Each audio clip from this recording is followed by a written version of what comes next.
Welcome to Flying the Coop, a podcast about rethinking how business works and who it should work for. We are Janel and Anna, small business owners learning in public as we turn our company, Strange Birds, into a worker-owned co-op. Today, we're talking with Alfred García, a software developer and member owner at Jamgo, a worker cooperative based in Barcelona. Jamgo builds technology with a social purpose, partnering with human rights organizations, housing co-ops, and public institutions to create digital tools that drive real-world change. But it's not just the work that's different. It's how the work gets done. No bosses, no hierarchy, just a team of equals making decisions together and building systems rooted in trust, transparency, and care. Wow. In today's conversation, Alfred is going to share what it's actually like to work inside a tech co-op.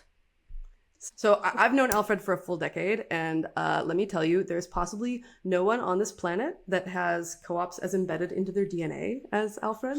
When I asked him if he'd be on the podcast, he was like, sure, of course. But did you also know that you literally live down the street from three more I can name offhand?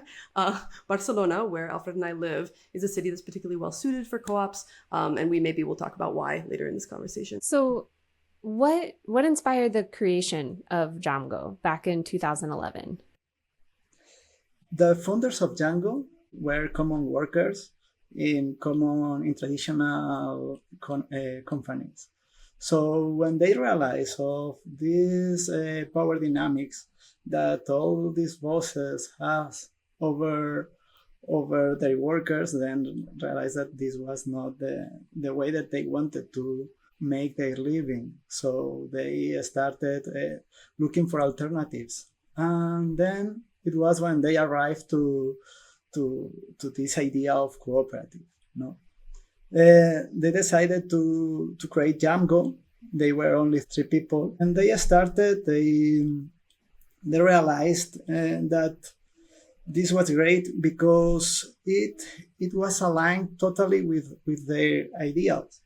There was no any boss there, just they working in their projects, looking for the projects. For sure, it was not easy. For sure, at the beginning, it was not easy because they were 3 developers, 3 programmers. They were not specialists in looking for projects. But little by little, they learn about that. They learn to move in the economy in these companies, no, and little by little also decided to add a new member for managing projects, a project leader, and then people came, just a designer, then a communicator. So yes, we have several roles there in Jamgo, and it has been more than 10 years now. It's almost 15. That's amazing. I think this story is very similar to why I wanted Strange Birds to be a co-op. The reason why I left my corporate job was I was turning into more of a manager, and I just hated it. It felt bad. I didn't like it. And it wasn't the way that I felt the best work could be done. And running Strange Birds on my own for a while, and then discovering co-ops and going, this is the way. So 10, almost 15 years in, what's been extra cool and extra challenging about co-ops? The extra cool thing is to be active decision maker in your daily life. There is no other person that is affecting what you are doing. There is no a boss that hire people that you dislike, or there is another person that decides that you are going to do this project, you like it or not. This is fucking cool. The difficult part, there is extra work on a co-op. In a traditional workplace, you are externalizing decisions to your bosses, to other people. But in a co-op, it doesn't happen like that. In a co-op, you have to think about any area of the company, of the organization. So you have to be very active, and you have to put a lot of effort to make the co-op work. I imagine somebody who's never worked in a structure like that before would immediately think, well, that doesn't sound very efficient. We were talking in a previous episode that we recorded about how in the US in particular, a lot of people within the business world think that productivity and efficiency is like their god, and it's the one true thing that's important that you have to maximize for. And I think that they'd probably listen to that and think like, well, it sounds like you probably don't get a lot of work done then if you're trying to do all of these things and have to go through these complicated decision-making processes. What would you say to that?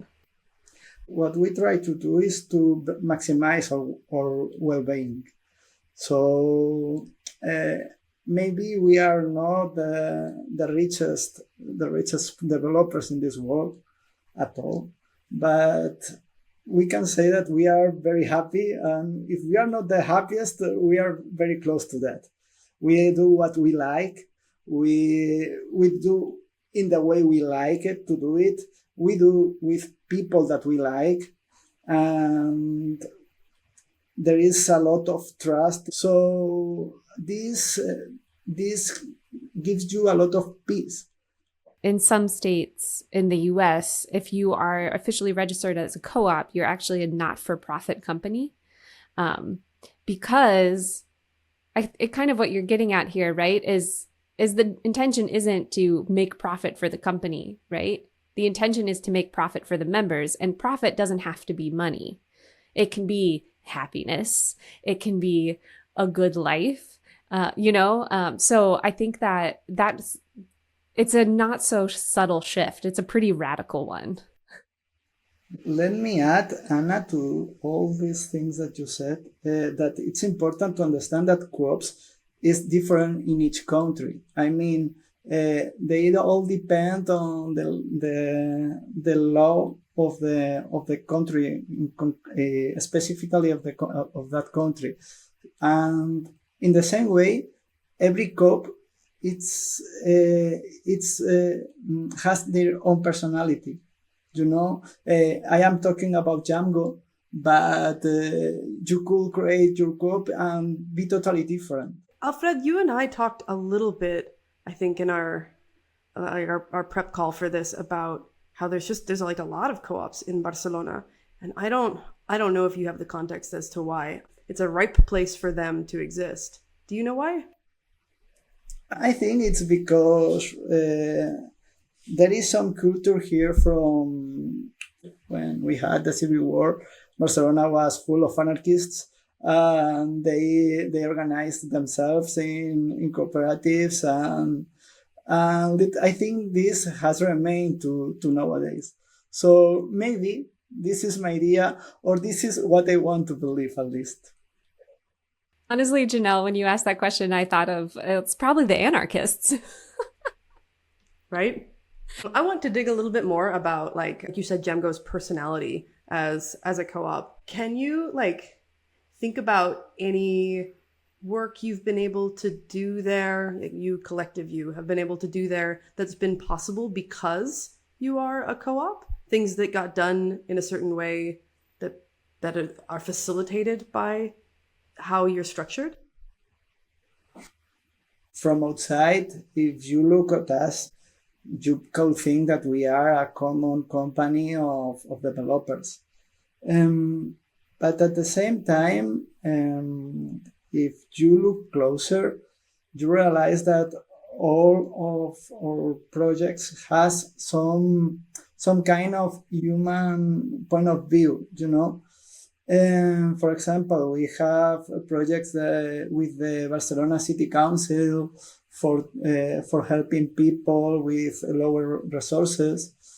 We can have access to this kind of projects because we are a cooperative and because we are very active in the social economy here in Barcelona. I imagine part of it is a value match, the way in which you work represents the values that you hold. And so you attract in projects that hold similar kind of values and want to build a similar kind of world. So speaking of values, right? Jamgo emphasizes transparency as one of your core values. Transparency is a word that is thrown around a lot. It's kind of like be authentic, be transparent. I'm like, what do you mean? So for Jamgo, what does transparency actually look like in daily practice or in planning for something? In those assemblies, as an example, we deal with those numbers of the cooperative, those economical values. When you say numbers, like financial numbers, are members sharing personal financial numbers? Like in order to make rent and live my best life this month, I'm short? Or are you talking about the co-op as a whole, those numbers? I was talking about co-op numbers. You have to think about all these members of the co-op like the bosses of the co-op. So we all need to know how the co-op is functioning. But if there were some problems, economical problems between in our in some of our members, some of the Django members have some economical problems. We can share those problems in the group, and the co-op always will try to help all their members.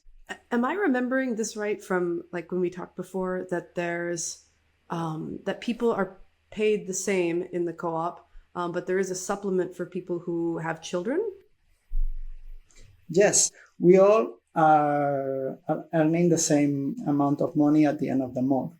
But when one of the members have some people that requires some care, let's say children or their elders, one of the things that the group does to support in their care is to give a supplement, a small amount of money every month. Is that like a formal application process, or you have to hit certain requirements in order to get it? I want to get into the nitty-gritty of that. Let's say if someone has a kid, or all of a sudden they are caring for a parent or a grandparent, what is the process in order to get that supplement from the co-op? Is it in the assembly and it's a vocal decision, or is there forms to fill out? Like how detailed does this go? Look, at the beginning of each assembly, we all share how we feel and what is happening in our lives. So it's not a big deal to ask for this supplement. If just you say, hey, there is this problem, and for sure the co-op will always look for a way to help you. I ask because for a lot of traditional companies, getting support is really fucking hard. For people who have never been to an asamblea before, can you talk more about that? What does it look like? We've said we talk about feelings. What else happens in an assembly? Well, assemblies. Not always, not all assemblies, because one of the things, okay, it's assemblies are a big word, okay? It's not so easy to say, hey, an assembly is like this, like this, like this. For sure, it's about the people that are involved in that assembly. And it's also about the history of the group. In very, very simple words, it's just a group of people organizing themselves to manage some problems that happens in their organization. There is nothing else than that. In Jamgo, one of the things that we do is at the beginning, we share how we feel. So we know that when you speak in the assembly, why it could be a bit rough or not, because you maybe are stressed. So this is the reason. I love that.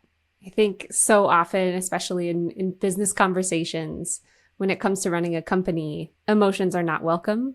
Right? We're here to do business. Leave your personal life at home.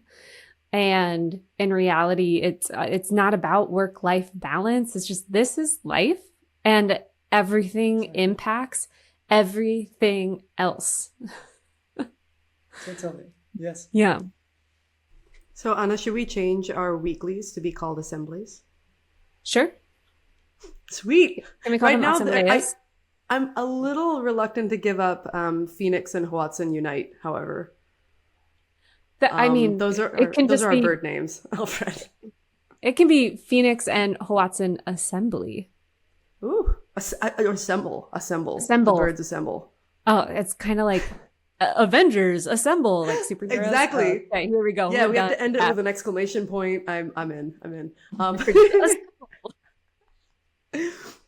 We also have a structure in ours. We hadn't called them assemblies yet, but we have a feelings bit. We usually do it at the end because it often is kind of a nice feeling of connection afterwards. But yeah, like what you put it really simply, it's a group of people trying to organize themselves, and like what way is going to work for that group of people. And I imagine that when and if we expand to more, our weeklies will have to take a different form necessarily because the business will be different.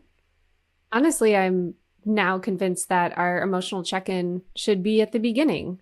I think what Alfred said is really smart, right? When you have that emotional check-in at the beginning of a meeting, you understand why people are reacting in a certain way, right?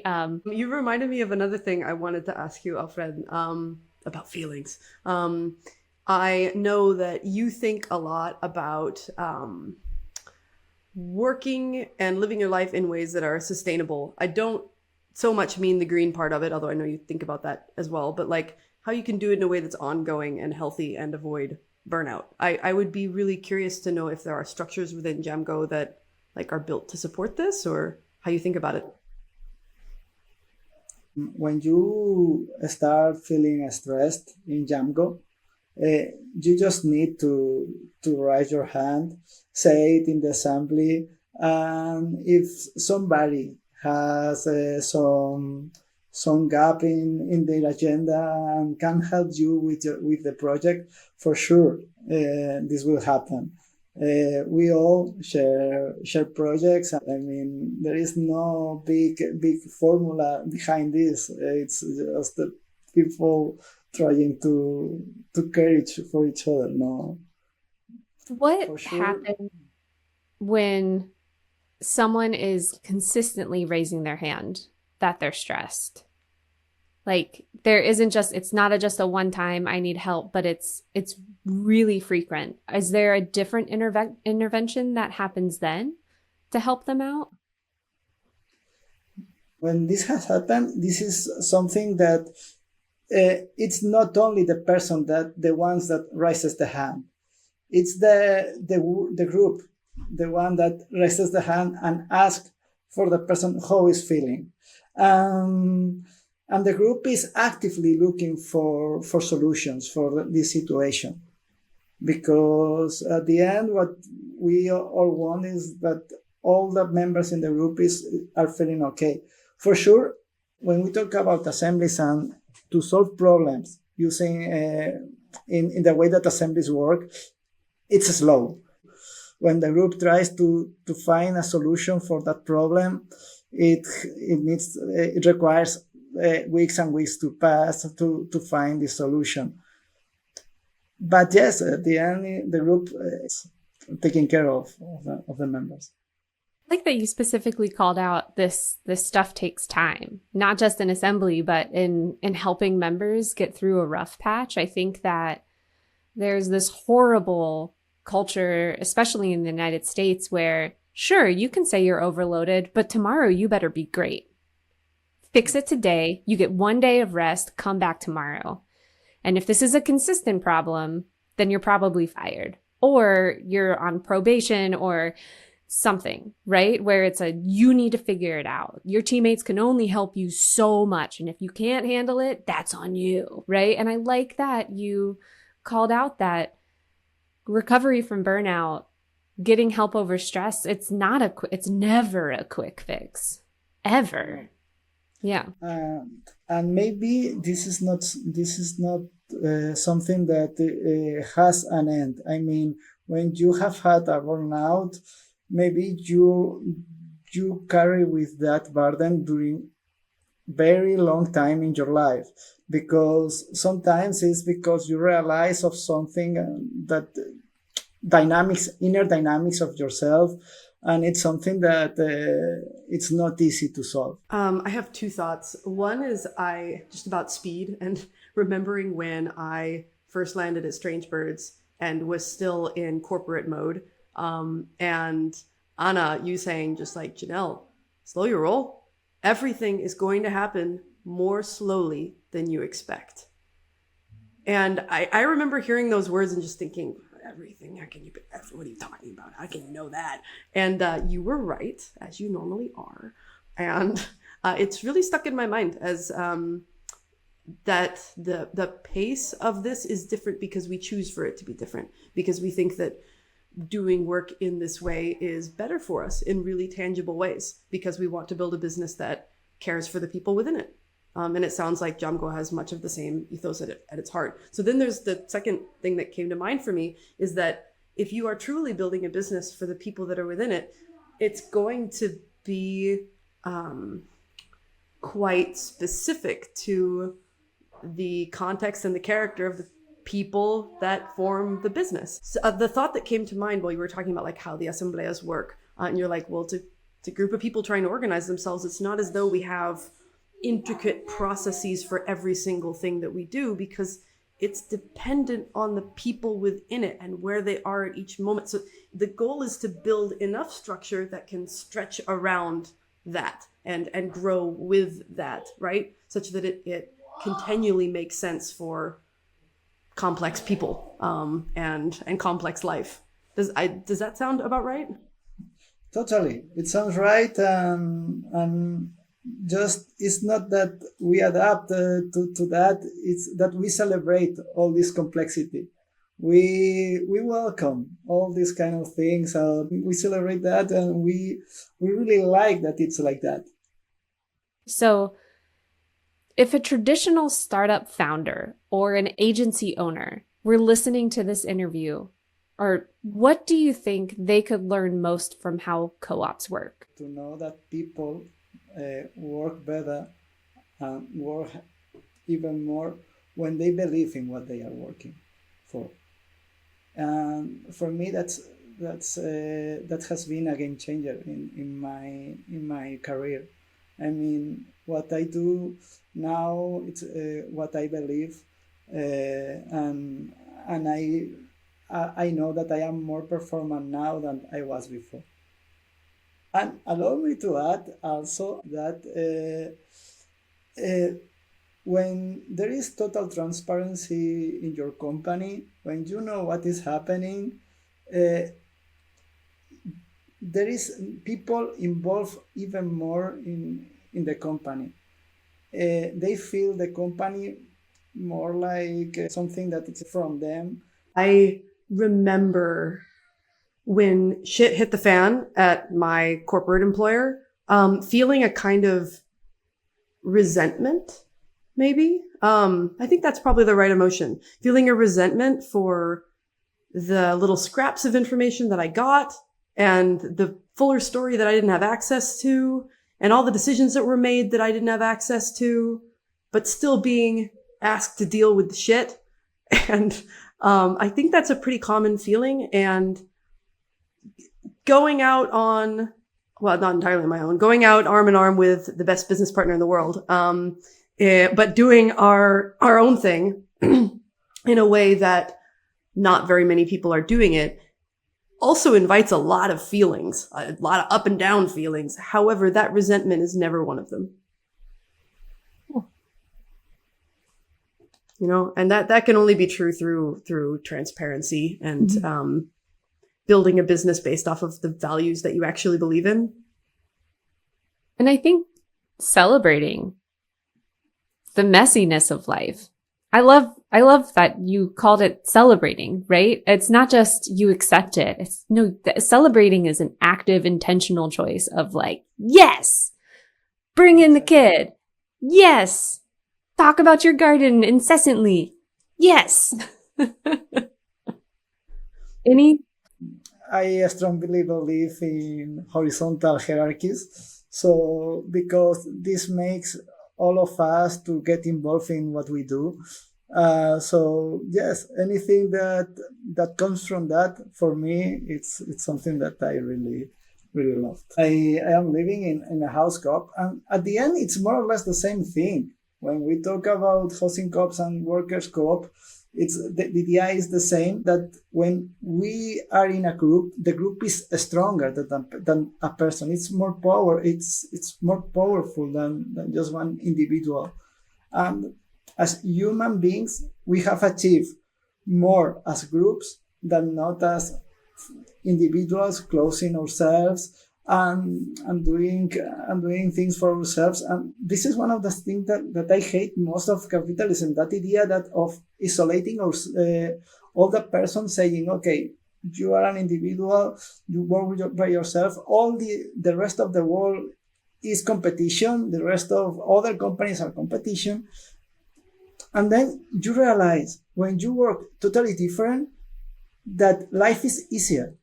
Yeah, I think the first example that I ever saw of a co-op that piqued my interest was a housing co-op. And I was like, this makes so much sense. Housing costs are stupid high, almost unattainable for most folks. Why not put some collective power behind it? Thinking about competition, I remember I play Ultimate Frisbee. It's the sport that I play. Anyway, someone that I play with is also a copywriter, and a couple years ago was thinking about leaving her corporate job to freelance, to go out on her own. And I immediately was like, "Oh, cool. Let's chat. You know, let me help you out." And she went, "Aren't you my competition?" And I was like, "No." Not because I'm better than you, but because there's enough for but let me help you.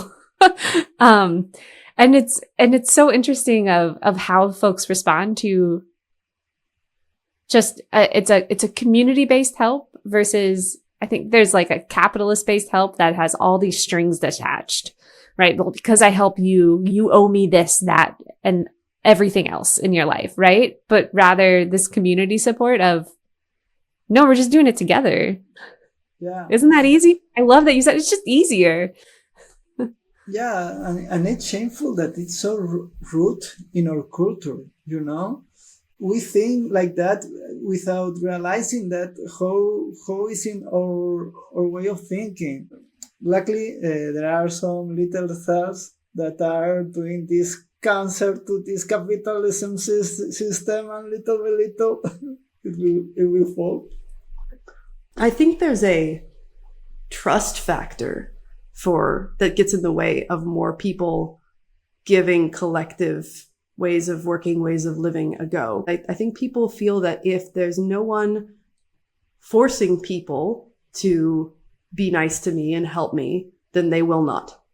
And so I want to live in a structure that will obligate that help to be there, or obligate that I get what I'm owed. In order to even contemplate doing something that's more collaborative, less competitive, you have to first get over that. I think it goes to people not being able to ask for help. There is a crisis of asking. Sure, there's a crisis of loneliness, but that's because there's a crisis of being able to ask for help. And I think that's the cool thing about co-ops, where like, raise your hand. What's going on? Yeah. It's built into it. It's also in the way that we are also managing our relationships. And this morning, I was with a friend in the hospital because she was to have a surgery. And she was telling me, wow, Alfred, for sure, this is a wonderful day for you, the whole day in the hospital. She was saying it ironically. And I said, it's not that for me, it's not a full day in the hospital. It's a full day that I am going with a friend, that I am just there. And this, for me, this life is the way that I want to live. For sure, life is not always fireworks. Not at all. It's we think about this like another kind of work. You know, like something that you have to put effort, you have to do this, you have to do the other thing. I think we have to switch. We have to change our mindset in this sense. That's such a cool topic. I want to like read several books about it and deepen my understanding of it, because I have no idea how I answer the question, like, how do we start doing that? Because I think the three of us here are already at least a good way bought into having that at our core and living that in our lives. But a lot of people are not. And I don't know how you go about shifting that narrative in the wider world. I think it's a question of just how we live, right? I had a friend who really needed help cleaning out her basement. And she was like, I just keep putting it off. It's going to take me all day. And I was like, I could help. And she was like, oh no, it's going to be awful. Like just like all these boxes. And I'm like, yo, I could help. We got it done in an hour. She thought it was going to take all day. And you know what? I know that she offers help like that to other people now, right? Because she never would have thought to ask for help with that thing. And I think it's not about paying it forward or whatever that phrase is, because that still feels capitalist to me, but it's just showing up and saying, yo, what do you need? So I think it's just asking, it's showing up, and it's not that those are the small cultural shifts within our own friend group that then cascades out, is the hope, for me at least. I think it's like that. I agree with you. I think it's as that famous sentence says, be the change you want to I don't know, but you know what I mean. Yeah. Be the change you want to see in the world. Yeah, exactly. Yeah. Flying the Coop is brought to you by Strangebirds, a strategic messaging co-op for businesses who care loudly. From websites to onboarding flows, launches to long-term strategy, if you want your brand, offers, and experience to tell the same story so your content actually supports your growth, we can help. Find us at strangebirds.land.